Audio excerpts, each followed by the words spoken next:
All right, so coming to Bristol towards the end of August this year is the phenomenal The Lion King.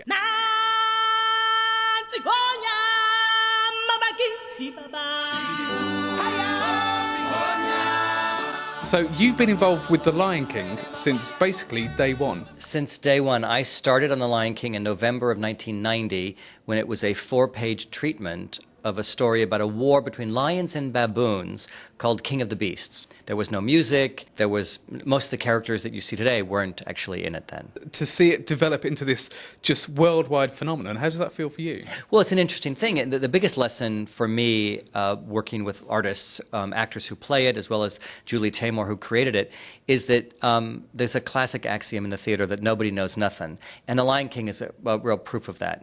The movie, nobody wanted to work on it. It was the film, it was like that stepchild movie. No one wanted to be part of it.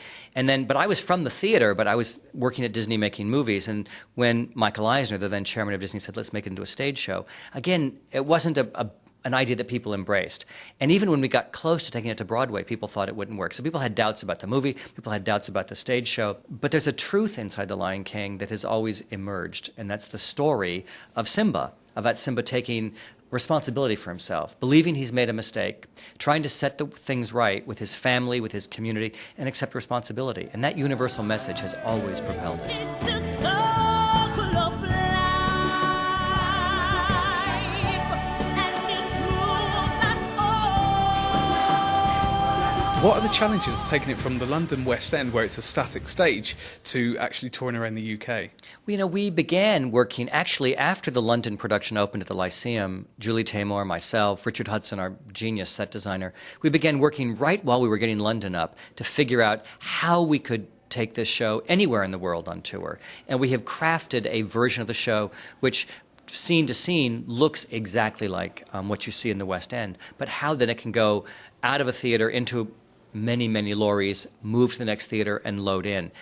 The essence of The Lion King are the people who create it, the people backstage, the people who manufacture, like these gorgeous costumes you're looking at here, as well as, of course, the people who present it, who play it. Lion King, oddly, is a story on the surface about animals, but it's about people who make this show happen. They are the lifeblood of the show.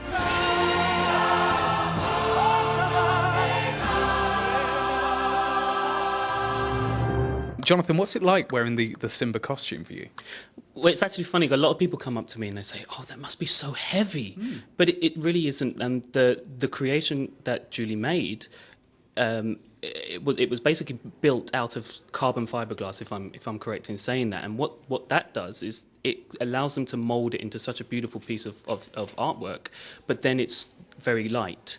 So in this mask, I've got obviously the mask, I've got microphones as well. Putting that onto the stage every single day, it's, like I said, if you look at it, it looks very heavy, but it's very, very light. It's very good. And the costumes, this is a corset which is completely hand-beaded. And the trousers here as well, very much hand-painted silk as well.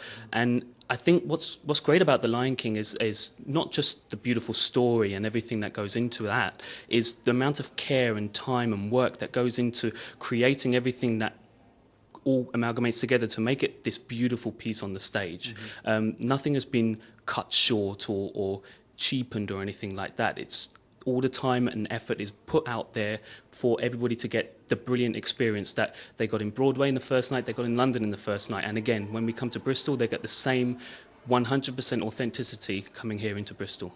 Okay, and as a personal thing for yourself as an actor, what's it like to play such an amazing role?